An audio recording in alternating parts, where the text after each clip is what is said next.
A pregação tem como título Servo Sofredor e Salvador Sublime, segunda parte. Estou no meio de uma série de 3 pregações, iniciada essa série na semana passada, com o mesmo título, e vamos até o próximo domingo, se Deus quiser. A primeira da série tratou sobre o final do capítulo 52 de Isaías, e esta agora vai até o versículo 6 do capítulo 53, para onde eu convido que você chegue. Isaías 53, a pregação hoje vai até o versículo 6, e a próxima, se Deus permitir, até o final do capítulo, de 7 em diante. Então, lendo Isaías 53, de 1 a 6, vemos o seguinte, de acordo com a palavra de Deus: quem creu em nossa pregação, e a quem foi revelado o braço do Senhor? Porque foi subindo como renovo perante ele, e como raiz de uma terra seca. Não tinha aparência nem formosura, olhámo-lo, mas nenhuma beleza havia que nos agradasse. Era desprezado e o mais rejeitado entre os homens, homem de dores, e que sabe o que é padecer. E como um de quem os homens escondem o rosto, era desprezado, e dele não fizemos caso. Certamente ele tomou sobre si as nossas enfermidades, e as nossas dores levou sobre si, e nós o reputávamos por aflito, ferido de Deus e oprimido. Mas ele foi traspassado pelas nossas transgressões e moído pelas nossas iniquidades. O castigo que nos traz a paz estava sobre ele, e pelas suas pisaduras fomos sarados. Todos nós andávamos desgarrados como ovelhas, cada um se desviava pelo caminho, mas o Senhor fez cair sobre ele a iniquidade de nós todos. Vamos orar. Santo Deus, nosso bom Pai, este é o tipo do texto que traz temor a um pregador que procura explicar a Tua palavra de uma maneira fiel, coerente com o que o texto realmente quer dizer, e com as aplicações e com o que significa. Um texto profundo, belo, aplicado várias vezes no Novo Testamento. Para nós tomarmos essa palavra feita 750, mais ou menos, antes do Senhor Jesus Cristo nascer, somando com mais 2000 anos de Cristo para nós, estamos a quase 3000 anos desta profecia. Explicá-la em detalhes é uma tarefa de grande responsabilidade. Coloco diante de Ti a minha pequenez, a minha incapacidade de entender o que está escrito aqui na sua plenitude. Mas tenho a responsabilidade de pregar, e os irmãos têm de ouvir, e todos nós temos de aplicar em nossas vidas. É a Tua palavra e precisa ser explicada com capacidade ou não. Ela tem que ser espalhada para que nós cresçamos nela. Então nos abençoa a todos, e que ela tenha efeito nas vidas dos presentes. Que os crentes cresçam ouvindo esta palavra e valorizem mais, conheçam mais o que fez Cristo por eles. E aqueles que não ainda passaram por uma conversão regeneradora diante de Ti, que cheguem a passar por essa experiência, e que essa pregação contribua para isso conforme a Tua vontade. É em nome de Cristo que eu te ofereço a apresentação desta mensagem e o resultado dela. Amém.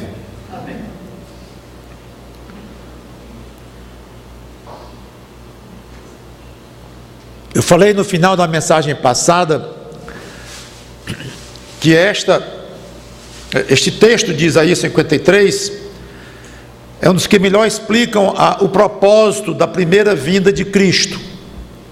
Na verdade, é um manual de teologia sobre o ministério e a obra do Senhor Jesus Cristo. É impressionante a profundidade e os detalhes das explicações sobre o ministério dele.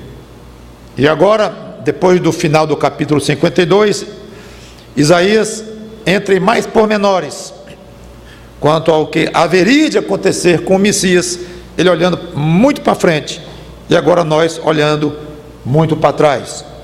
Infelizmente, para o judeu padrão, ainda estamos olhando para frente igual Isaías olhou, o que é uma pena de cortar o coração, porque tudo se cumpriu nele, tudo se cumpriu em Cristo. O que o amigo judeu quer mais?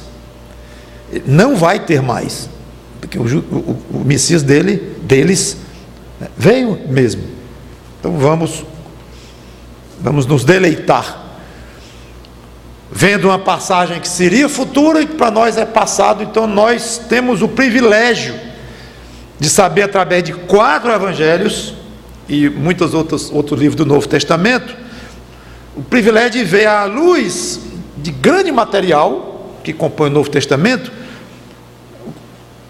explicação do que estava previsto acontecer aqui. Para nós é um privilégio mesmo, é uma maravilha podermos contar com o passado, para aproveitar melhor o que está aqui contido. Os versículos de 1 a 3 tratam da má compreensão que haveria sobre a pessoa do Messias. Os versículos 4 a 6 dão a explicação real dos fatos. Mal entendido ou não, mal compreendido ou não, é isto que iria acontecer, e essa é a explicação correta sobre a missão do Messias, através do profeta inspirado por Deus aqui, Isaías. Versículo 1: quem creu em nossa pregação e a quem foi revelado o braço do Senhor? 2 perguntas retóricas,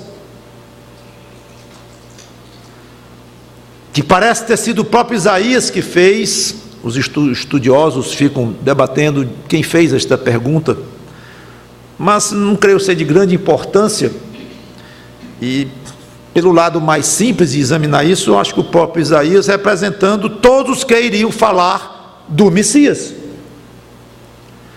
2 coisas nós podemos ter certeza.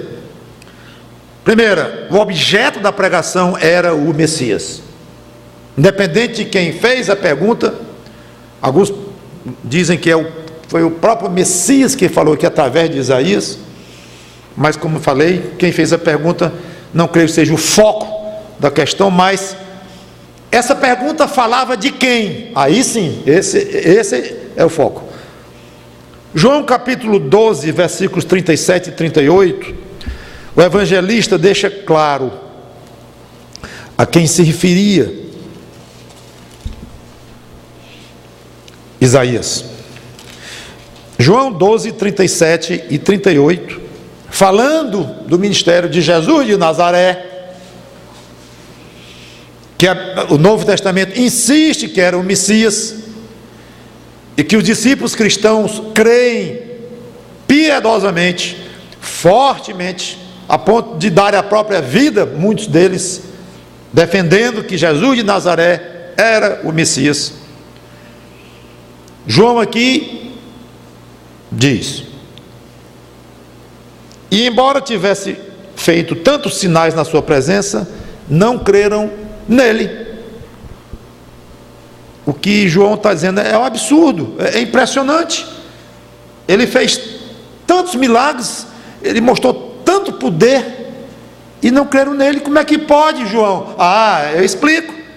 Versículo 38: para se cumprir a palavra do profeta, onde diz o nome, Isaías, que diz: Senhor, quem creu em nossa pregação? Como se fosse de fato o profeta perguntando. É exatamente as 2 perguntas que estão lá em Isaías 53 e 1. Quem creu em nossa pregação? E a quem foi revelado o braço do Senhor?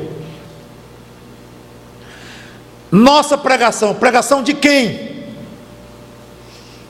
Eu acho do profeta Isaías, do próprio Messias, Jesus, cujas palavras estão registradas nos 4 evangelhos, do apóstolo Paulo, do apóstolo Pedro, de qualquer um que pregue o evangelho. Você, eu, quem creu em nossa pregação porque nós estamos pregando sobre o Messias. Paulo diz isso aqui, ele explica Romanos capítulo 10, versículo 16 e 17.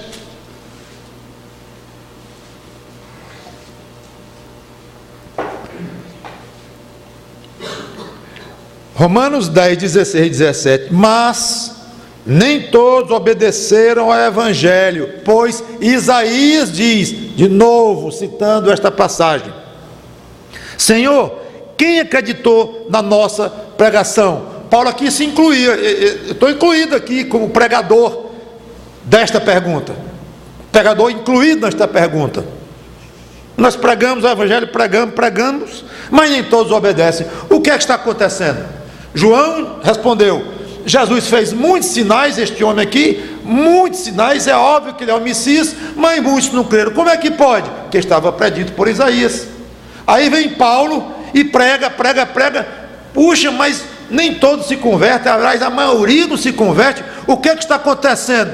Isaías disse, cumprimento da profecia. Quem acreditou nessa pregação? E assim a fé vem pela pregação, e a pregação pela palavra de Cristo, passagem famosíssima, Romanos 10, 17, vem dentro desse contexto, em que essa pregação sobre o Messias vem pela fé na pregação sobre o Senhor Jesus Cristo. Então a segunda certeza que nós temos dessas duas perguntas retóricas é que a pergunta indica que poucas pessoas queriam nele. Quem crê em nossa pregação? Era praticamente ninguém. Essa era a resposta óbvia. Ou pouca gente. Eu digo isso com base no que o próprio Jesus Cristo falou sobre a porta estreita e o caminho apertado da salvação, e a porta larga e o caminho bem espaçoso para a perdição. Então poucos passam pela porta estreita. A resposta é essa. A expressão o braço do Senhor indica poder. Deus mostrou o poder dele através de Cristo. Ao enviar o Messias, era Deus revelando o braço dele, de Deus. O braço de Deus tem esse significado nas Escrituras de poder. Até ele diz: o meu braço não está encolhido, de maneira que eu não estou mais podendo salvar as pessoas. É os pecados de vocês que se afastam de mim, disse Deus, através inclusive do próprio Isaías, mostrando a ideia de poder de salvação, poder de atuação. Isso é interessante, porque esclarece que a pregação do Evangelho não é apenas a exposição de uma filosofia de vida. Mude a sua maneira de enxergar as coisas, siga este novo pensamento aqui, esta nova maneira filosófica de enxergar a existência. Filósofo tal tem sugestão, outro tal tem outra, e Cristo tem outro rumo para você estar lá, como uma proposta de filosofia de vida. É uma proposta de filosofia de vida, sem dúvida, porém, muito mais do que isso, é uma proposta de poder na vida de quem ouve. Então o Evangelho diz assim: creia neste Evangelho e você vai ver poder na sua vida de Deus, como se Deus dissesse: eu vou mexer poderosamente na sua vida. Não é só mais uma opção. É o que o pobre do mundo hoje tem, 1000 opções, e uma mistura inclusive de opções, opção sobre opção, de seguir. Um segue um pedaço de uma filosofia e um pedaço de outra, e o que é moderno não tem um referencial, e cada um pensa do seu jeito. Você segue uma maneira de viver, eu sigo a outra, no fim você está certo de um lado, eu estou certo pelo outro, esta ideia. Mas não envolve o poder de fora. Essas filosofias não propõem a atuação de um poder de fora, de alguém muito poderoso, no caso, o Criador do universo. Ele propõe entrar com o braço dele na vida de quem aceita a proposta, o convite do Evangelho. Isso muita gente hoje não percebe. Eu tenho a impressão que os 90% dos evangélicos não entenderam isso. Para eles mudaram de religião. Desses 90%, talvez quase todos eram católicos, talvez outros ateus, não sei, e ouviram uma proposta oferecida em nome de Cristo, mas que prometia tranquilidade na vida, prometia resolução de problemas de saúde, financeiros, e como uma opção ao catolicismo romano. Muitos já estavam cansados disso e desconfiados da idolatria que reina lá, não reinava, reina, acho que cada vez mais, e desconfiados disso. A Bíblia é tão clara nisso que constrange, não dá nem para explicar.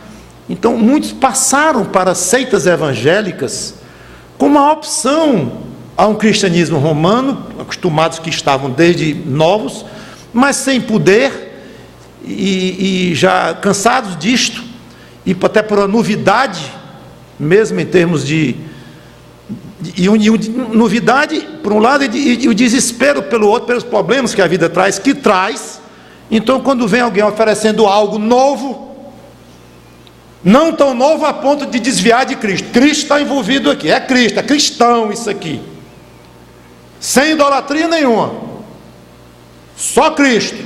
Pois é, e esse Jesus Cristo vai lhe dar tranquilidade na sua vida. Você vai encontrar a pessoa amada, você vai fazer orações na frente de uma areia que o pastor trouxe lá do Rio Jordão, da margem do Rio Jordão, e você vai botar um copo da televisão, e você vai dar muito dízimo para a igreja, mas muito, assim você não tem fé. Então embola o nome de Cristo com a proposta de religião, e milhões aceitam essa proposta de religião, estão aí enriquecendo os seus propaladores, mas não vem embutida neste tipo de papo evangélico, para não dizer blefe, engano evangélico. Não vem embutida a proposta de poder do alto na sua vida, coerente com o que as Escrituras prometem.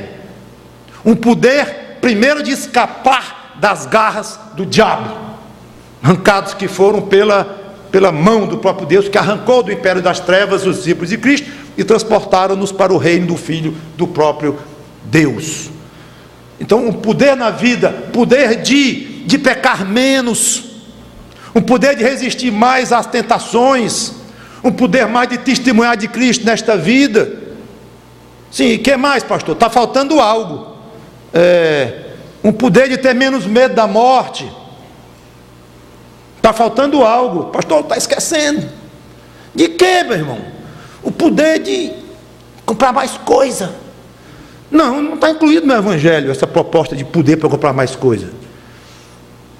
Mas falta um grande. O que é? O poder de eu orar sobre o irmão, ou o irmão orar sobre mim, orar pelos outros e ficar tudo curado das nossas doenças. Está faltando isso aí, esse poder. Não, a Bíblia não promete este poder. Não está incluído na pregação do Evangelho, não. O braço do Senhor não foi revelado a quem não entende essas coisas. Não entendeu nada. Deixa eu tirar a palavra nada e dizer: o principal sobre o Evangelho não entendeu. Não entendeu. Poder na vida, lá dentro do coração. Poder para se afastar deste mundo. Poder para não ser tão atraído pelo dinheiro, pelo sexo, pelas coisas materiais, não ficar agarrado aqui. Isso precisa de muito poder, muito mais poder do que ganhar dinheiro, do que ficar bom da saúde, porque é um poder que vem do próprio Deus, contra a carne, contra o diabo que está dentro de nós. Haja poder de Deus para nos desgarrar do mundo, poder para amar as coisas espirituais, poder para olhar para o céu com muito mais vontade de ir para lá, como uma coisa palpável até, não uma coisa meio teórica, vaga, e que aliás é até meio desagradável esse negócio de falar depois da morte. Aí vem um crente e fala da morte como deve ser, com naturalidade. Vai ter algum tipo de medo, de reação, o instinto está aí, é claro, tudo bem, mas aquele pavor, aquele pânico de não saber para onde vai, aquela insegurança terrível, aquilo desaparece. Poder e poder. Eu gastei 20 minutos falando numa frase. Falta muita coisa, não sei como é que eu vou chegar lá. Sabe por quê? É porque isso é tão básico. Tão básico. O braço do Senhor mostra poder. Você já permitiu que o braço do Senhor, amigo ou amiga, lhe arrancasse, como eu falei, das garras do diabo, como tem lá em Colossenses 1:13, que eu até já citei? Você já creu na pregação de Jesus Cristo? Essas duas perguntas retóricas, elas continuam sendo feitas hoje. Paulo fez, eu faço aqui nesse microfone, você pode fazer amanhã falando para o seu colega. Meu amigo, creia na pregação do Evangelho. Meu amigo, permita que o braço do Senhor entre na sua vida e transforme você. Versículo 2, o Messias aparece perante o Senhor, perante Deus. Voltando então a Isaías 53, versículo 2.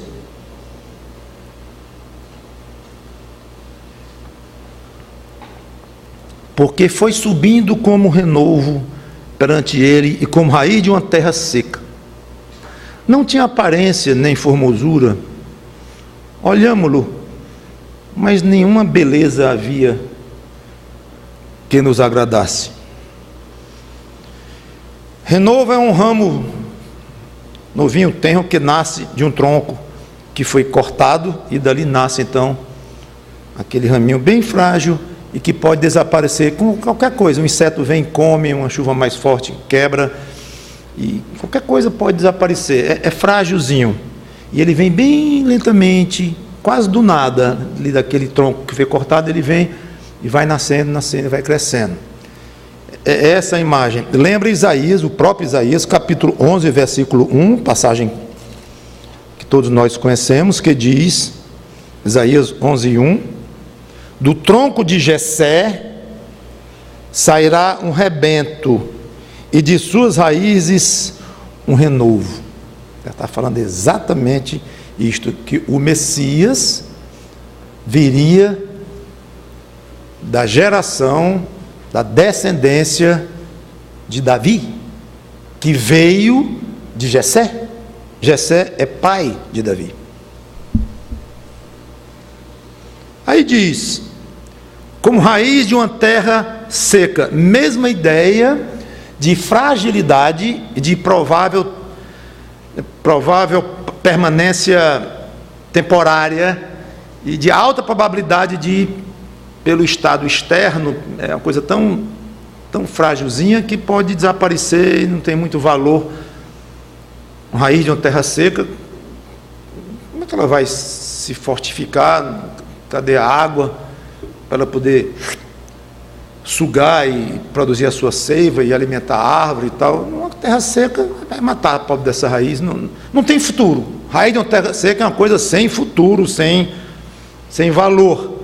Pois assim veio o Messias, veio Jesus de Nazaré, de uma maneira muito discreta, de uma cidade em que parece que tinha até um ditado, não vem coisa boa de Nazaré. Olha, Nazaré não foi. Então ele veio muito lentamente. Foi 30 anos que ele passou quieto. Aos 12 anos foi ao templo, como nós sabemos, reuniu-se lá com os doutores, conhecemos a história bem. e não se fala mais nada. Aí um pulo de mais 18 anos na vida dele, e o renovozinho crescendo. O Evangelho nos diz que ele ia crescendo em estatura e graça, diante de Deus e dos homens. Bonito isto, tudo isso mostrando uma ideia de um crescimento lento e progressivo, e firme, algo que parecia um sopro. Não era não. Aí diz, não tinha aparência nem formosura. Alguns acham que essa passagem se refere aos momentos dos maltratos durante o julgamento, como no final do capítulo 52, e que eu já falei sobre isso de uma maneira detalhada na pregação passada, não vou comentar, mas os maltratos físicos muito grandes, que obviamente provocaram desfigurações físicas do Senhor Jesus Cristo, e uma alteração grande no aspecto dele, no rosto dele, no corpo dele, o sangue, suor e tudo.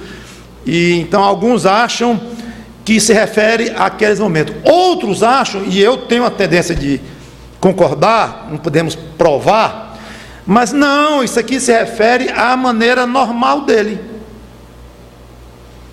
A Bíblia fala que Saul era um homem bonito, alto, chamava atenção. Fala da beleza de Davi, fala da beleza de Absalão, que era um homem lindo, Absalão. Então são homens dos quais a Bíblia fala como tendo presença física, beleza. Ele, não. A ideia que dá é que Jesus de Nazaré era um homem comum, normal, talvez até considerado feio pelos padrões estéticos, se bem que o próprio padrão estético varia de povo para povo, varia de época para época. Então, eu não sei nem qual é a base para dizer isso, porque muda muito, mas pelo menos para os padrões da época, não era nada demais a estatura dele, o aspecto físico dele. Versículo 3: era desprezado e o mais rejeitado entre os homens, homem de dores, e que sabe o que é padecer. E como um de quem os homens escondem o rosto, era desprezado, e dele não fizemos caso. Interessante que Isaías entra, fizemos caso, né? Aí falando em nome do povo judeu. Desprezado e rejeitado. Muito provavelmente se refere ao aspecto social do Messias, como ele foi recebido pelo povo. João 1 diz, veio para o que era seu, e os seus não receberam. Não tinham aquelas coisas que acompanham as pessoas famosas, ricas, poderosas, convites, agrados, presentes, visitas aos palácios e às mansões. Era um desprezado, ninguém dava muito valor. Era um homem solitário, com um grupinho pequeno, muito modesto de seguidores. Quando juntava multidões, muitas vezes era porque eles queriam ser curados, ou achavam que ali estava a solução política para o jugo pesado de Roma. Quiseram fazer rei do Messias. Então não adianta argumentar, não, mas reunia multidões. Reunia por quê? Qual era o propósito daquele povo que estava lá para ouvi-lo? Aliás, não é mal lembrar que aquele mesmo povo, aquela mesma multidão, tinha tanta convicção de quem ele era, tinha tanto amor por ele, que disse assim, solta Barrabás, crucificam os mesmos. Então não vale o argumento de dizer que ele era um homem muito popular e tal. Era popular, sim, mas com que base? Com que base, digo, com que propósito o povo o fez tão popular? Homem de dores e sabe o que é padecer. Era um homem sofrido, em suma é isto, era um homem sofrido. Quanto aos sofrimentos físicos dele, não temos informações sobre a saúde dele. Se era uma ótima saúde, uma saúde precária, vivia doente, a Bíblia não fala nada. Ou era um homem saudável. Tudo indica que ele sofreu dores como nós: dor de cabeça, dor nas costas, dormiu de mau jeito, acordou com dor no pescoço, uma indisposição no estômago. Muito provável que ele sofreu as nossas dores, porque nós sabemos inclusive que ele teve sede, sabemos que ele era sujeito ao cansaço, que ele dormia profundamente, às vezes pelo próprio cansaço. Então parece que era uma pessoa que teve os seus problemas físicos de saúde, mas provavelmente aqui se refere mais a sofrimento emocional dele. Ele se condoía ao ver pessoas sofrerem as consequências do pecado. Lázaro, quando ele não viu, né, mas chegou lá no túmulo de Lázaro, e as duas irmãs chorando, e os amigos e parentes lamentando, já há 4 dias, e ele teve uma experiência muito forte, física, psicológica, espiritual. Ele teve algo ali muito forte, por causa do pecado, chorou, e essa não foi a única vez que fica claro nos evangelhos isto. Ó geração incrédula e perversa, até quando eu vou aguentar vocês? Está difícil aguentar os pecados sendo cometidos, aguentar as consequências nos pecados. Ele se compadecia das multidões. E eu imagino que o sofrimento dele devia ser muito mais intenso, porque ele não tinha pecado. Então você não pode imaginar o sentimento de um ser humano sem pecado. Você não tem a menor ideia, nem eu, porque nós temos pecado. Então, por mais misericórdia que nós tenhamos de alguém, pelo sofrimento de alguém, pela condição de alguém, por mais pena, misericórdia, por mais que o nosso coração sofra vendo o sofrimento de outros, com certeza o sofrimento dele era muitíssimo superior. Ele tinha muito mais noção do que significava o pecado e era mais sensível no coração dele. Pois bem, não fizeram o caso dele, foi desprezado, debocharam dele e acabaram matando-o. Agora, aqui cabe uma observação importante. Ele tinha uma beleza de caráter que homem algum jamais teve neste mundo. Ele era um homem manso, humilde, puro. Pena que essas coisas são pouco percebidas por pessoas pecadoras, como todos nós. Ainda mais pelos judeus que esperavam um Messias poderoso, cheio de pompa, desafiando o imperador, e para conquistar mesmo, como ele virá. Ele não abriu mão deste papel de conquistador, não, e de libertador, inclusive, político de Israel. Não, ele virá sim. Os judeus não estavam errados ao esperar isso do Messias. Coitados, eles não perceberam que havia um outro aspecto do Messias. Havia um ministério dele antes do outro. Este é o problema. Então, que eles estavam certíssimos em esperar alguém muito poderoso e muito ousado no uso do poder, eu diria até agressivo.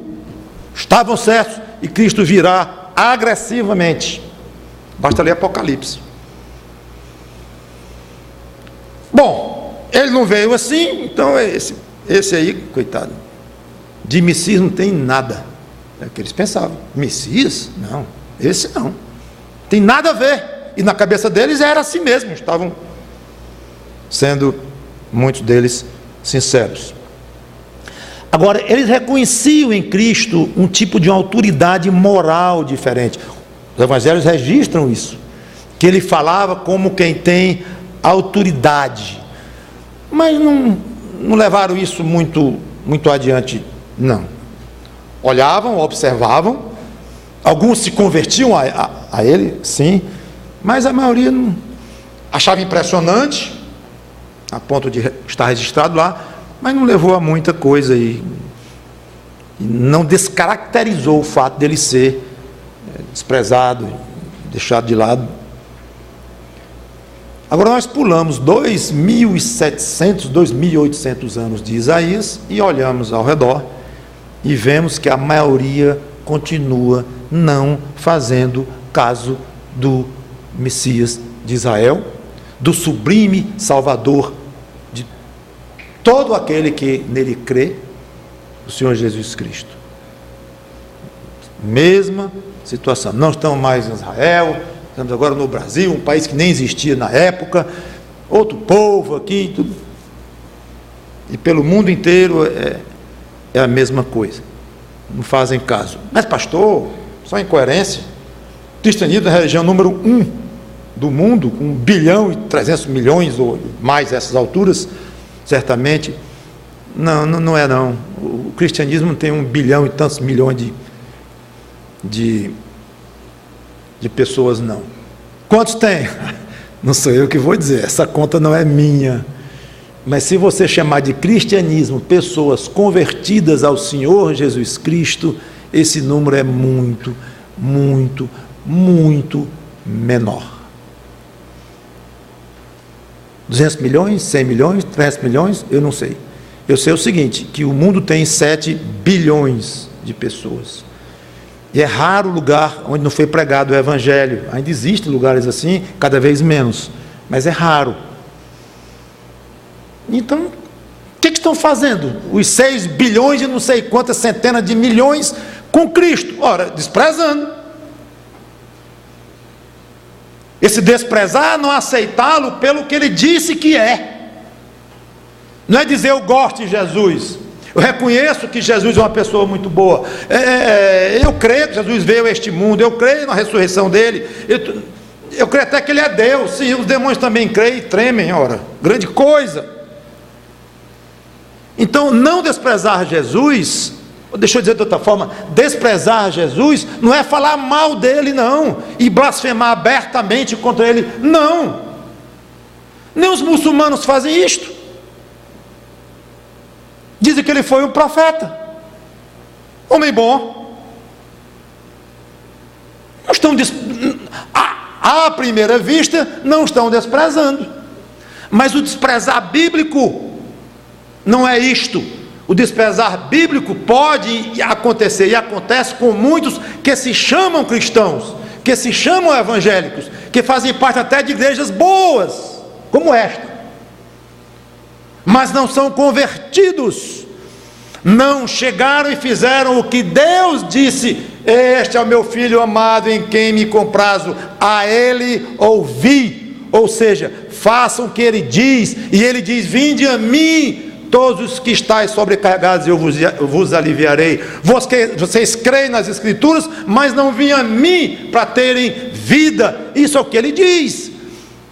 Então o que ele propõe não é que as pessoas apenas o achem um cidadão decente, de bem, ou até um grande profeta.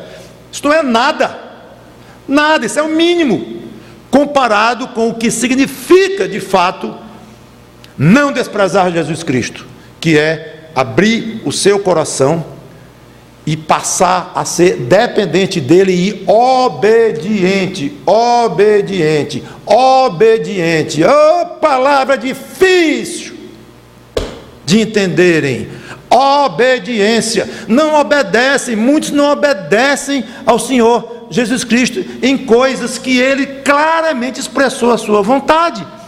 Não obrigatoriamente nos evangelhos, mas da Bíblia inteira, que é totalmente centralizada na pessoa dele. Então, como é que você fica? Amigo, amiga, que não é crente ainda no Senhor Jesus Cristo. Continua não fazendo caso dele, rejeitando-o. Pense bem nisto. Versículo 4, a primeira parte. Certamente ele tomou sobre si as nossas enfermidades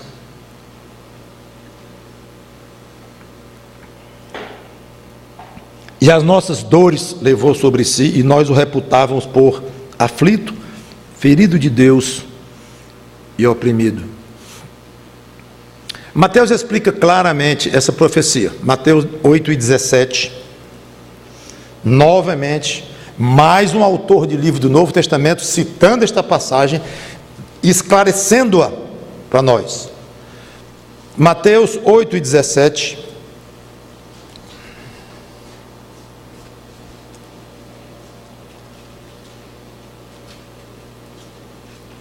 Que diz assim: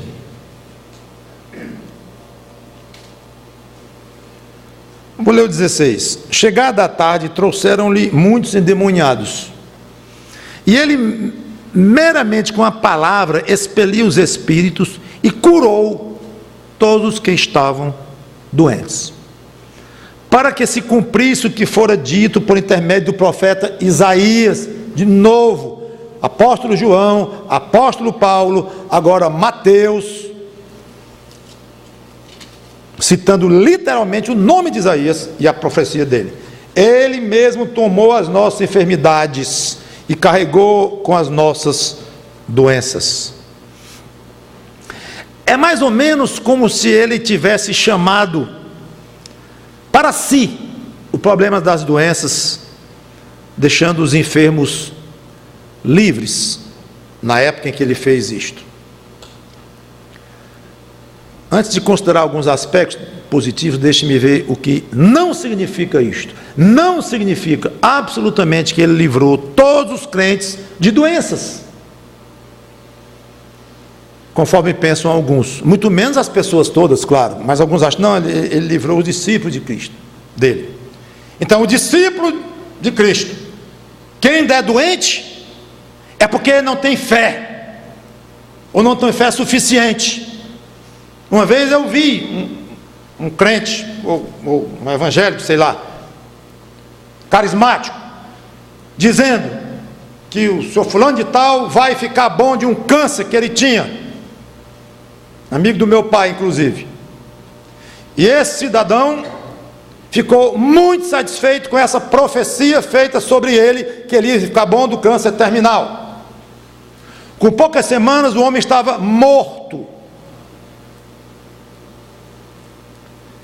Cheguei a perguntar para um irmão na igreja, que na época estava simpatizando com essas ideias carismáticas de cura e coisa assim. Ele acabou inclusive deixando a igreja e abraçou profundamente essa causa, e eu apertei: cadê a profecia? O irmão está morto. Irmãos, a resposta que esse homem deu, quando eu penso, dá uma raiva, porque o povo nem se defender, porque estava morto. Sabe o que ele disse? Não teve fé. Problema dele. Ele não falou com esta palavra, problema dele, mas a filosofia dele era esta: mas pastor Mauro, ele não teve fé. Era óbvio. Quando nós falamos aquilo para ele, foi na casa dele inclusive, que reuniu vários amigos e tal, e que oraram sobre ele, fizeram essa profecia. Era óbvio, era implícito que ele tinha que ter fé naquilo que estava sendo profetizado. Não teve, morreu.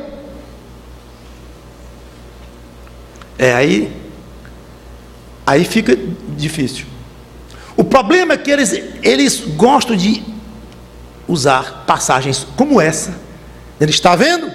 O próprio Mateus, em pleno Novo Testamento, explicou que Jesus tira as doenças dos dele. Ele explicou usando Isaías 53. Então eu quero viver Isaías 53 para mim. Você que não tem fé. Um dia esse irmão me ligou, 2 anos depois, leu um artigo meu no jornal, aí me ligou: pastor Mauro, gostei muito do seu artigo, o senhor é um homem de Deus, pena que o senhor não quer arder com o fogo do Espírito.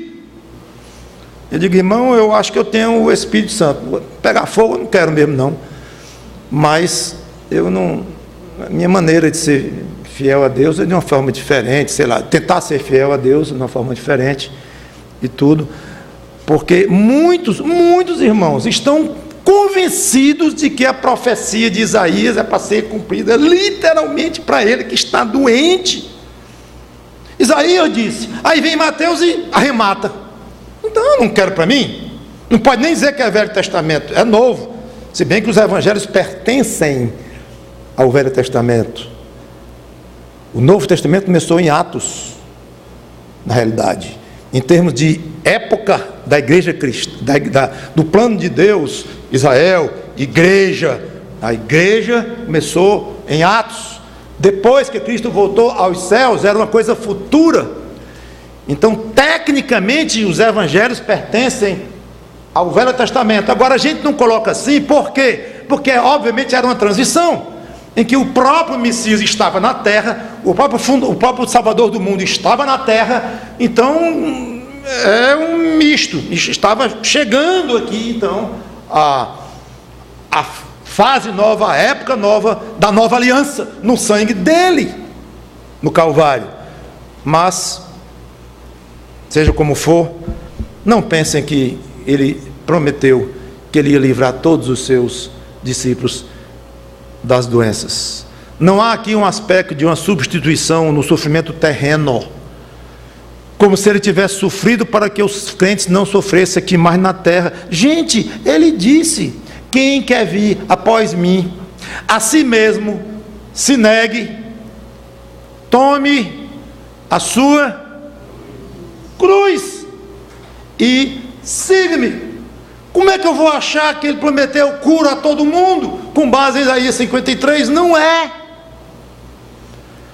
Os escritores do Novo Testamento sofreram eles próprios muito, preveniram que a vida cristã seria com muito sofrimento. Então, tomar para si indica que ele resolveu mostrar o seu poder sobre as doenças na época dele, livrando alguns da sua época e outros, creio eu, esporadicamente no futuro. Então, eu não acredito mais que um crente possa hoje ser curado pelo poder de Cristo. Acredito que possa ser curado, sim, pelo poder de Cristo. E um não crente, qualquer um animal no campo, pode estar com uma doença grave, já terminal, e o veterinário já decretou a morte daquele animal, o animal pode ficar bom, e ninguém entender por quê. Podemos dizer propriamente, o poder de Deus resolveu curar aquele animal. Pode, eu vou dizer que não pode. Especialmente discípulos de Cristo podem ser curados hoje por ele? Podem, e eu acho que alguns são. O que não é uma garantia de que isso iria acontecer. O que não pode é ligar isso com fé, uma fé grande ou uma fé pequena, uma fé no que ele prometeu, porque fé só tem sentido no que Deus prometeu. Não tem sentido fé no que Deus não prometeu. Ah, eu tenho fé que eu vou ser eleito. Pobrezinho do candidato a vereador hoje qualquer aí. Eu tenho fé que eu vou ser eleito. Fé em quem, hein? Em quem? É importante isso. Você tem fé que, sei lá o que, sua filha vai arranjar um noivo legal. Fé em quem? Muito importante esse aspecto. Então, creio que há curas para hoje, não com base em Isaías 53. Aquilo ele fez naquela época, no contexto da vinda dele aqui neste mundo, para mostrar o seu poder sobre as doenças, mostrar que ele era um enviado direto de Deus. E agora alguns aspectos eu disse que iria considerar. 3 aspectos, e eu vou encerrar a pregação, não vou chegar no versículo 6 não. 3 aspectos a considerar. Primeiro, tomar sobre si,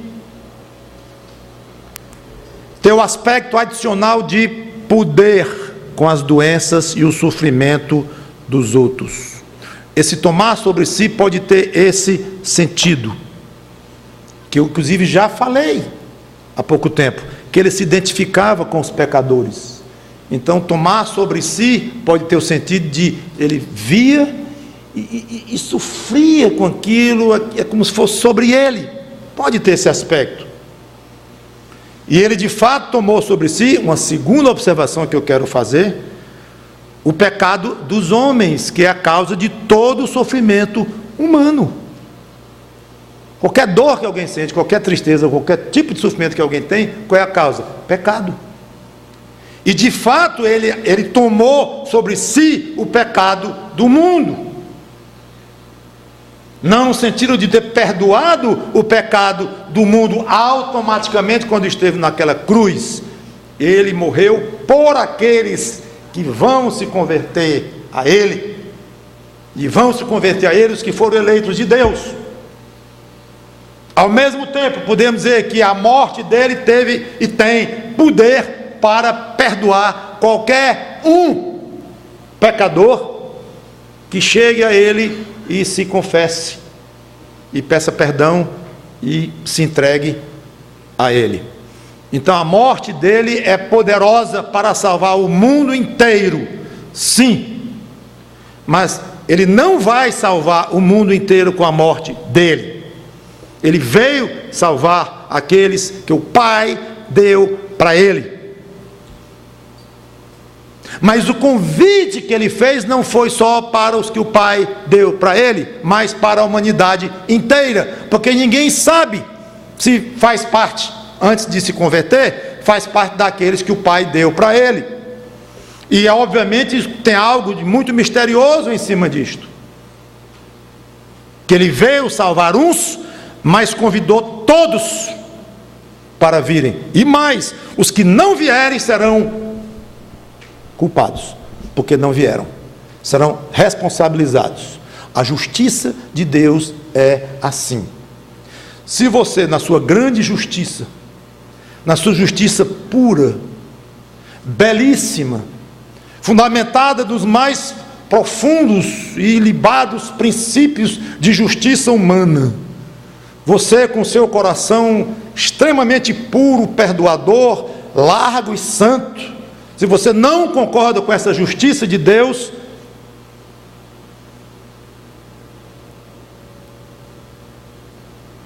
marca uma audiência com Ele e vai discutir justiça com Deus, que é o que muitos fazem sem marcar audiência, simplesmente julgam a Deus.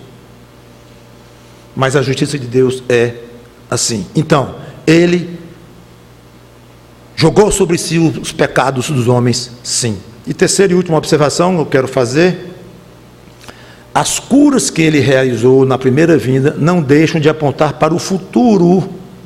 Era uma amostra pequenina do que viria, quando todos aqueles que Ele veio salvar, todos, sem exceção, serão livres de todos os sofrimentos, sem exceção. Então há um aspecto, de fato, em que eu tenho uma expectativa de que o poder dele de tirar doenças, de tirar sofrimentos, vai me atingir de uma maneira literal. Não só a doença do pecado que ele já tirou, não só a salvação que ele já deu, mas todas essas dores que nós temos, essas angústias, essas ansiedades que nós temos, elas vão passar um dia, e Ele nos curou de todas elas 100%, para vivermos e gozarmos dessa condição numa época futura. Então você pode esperar isto, não é agora. Apocalipse 7, 16 e 17, e assim nós encerramos. Apocalipse 7, 16 e 17.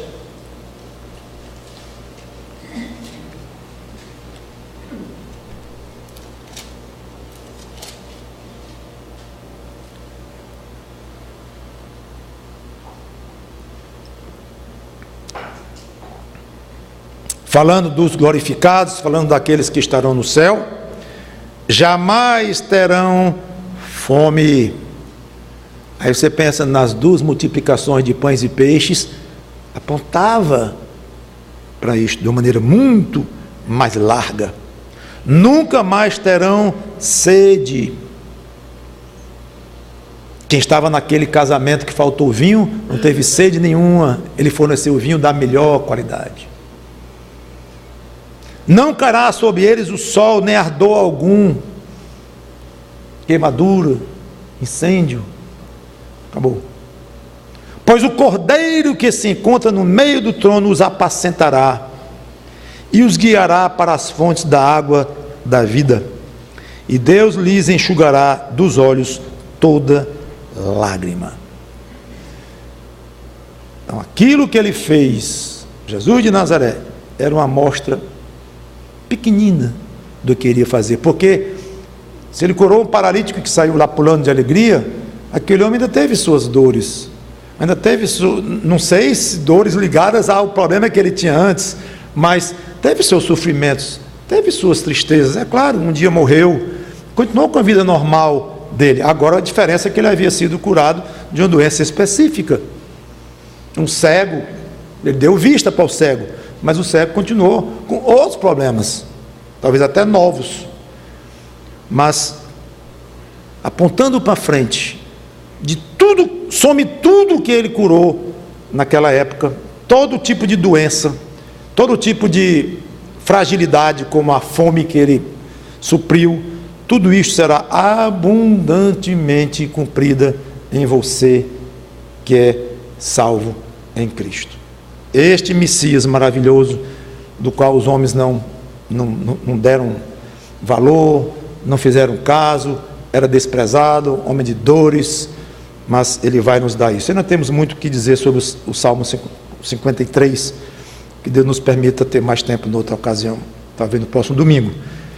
E eu quero então lembrar aos crentes para nunca se esquecerem de valorizar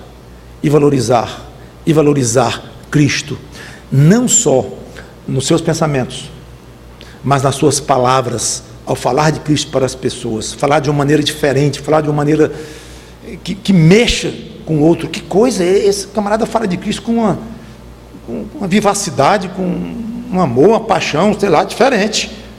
Então, fale de Cristo e viva Cristo. Não adianta só pensar em Cristo, ainda é pouco pensar e falar de Cristo, mas outra maneira de honrá-lo, talvez maior do que todas, é você agindo como alguém fiel a Cristo. Porque se você age, está na sua mente e está na sua boca. E as ações já é o que faltava para provar que você de fato valoriza muito o Senhor Jesus Cristo. Você evitar um certo pecado sabendo que é pecado é uma forma fantástica de você valorizar o que o Messias de Israel, o Salvador do mundo, fez por você. E você que não é crente, corra aos pés do Senhor Jesus Cristo, porque Ele vai lhe curar de todos os males que você vai imaginar no futuro, e agora do pior de todos eles, que é o seu pecado, e vai lhe tornar um cidadão dos céus. Vamos orar. Obrigado, Senhor Deus, pela Tua palavra, que o Teu Espírito Santo dirija cada pensamento dentro dos corações e das mentes, para que nós apliquemos tudo que foi dito como Tu desejas. Em nome dEle, Cristo, Salvador amado, Salvador glorioso, sublime, que nós Te pedimos e agradecemos. Amém.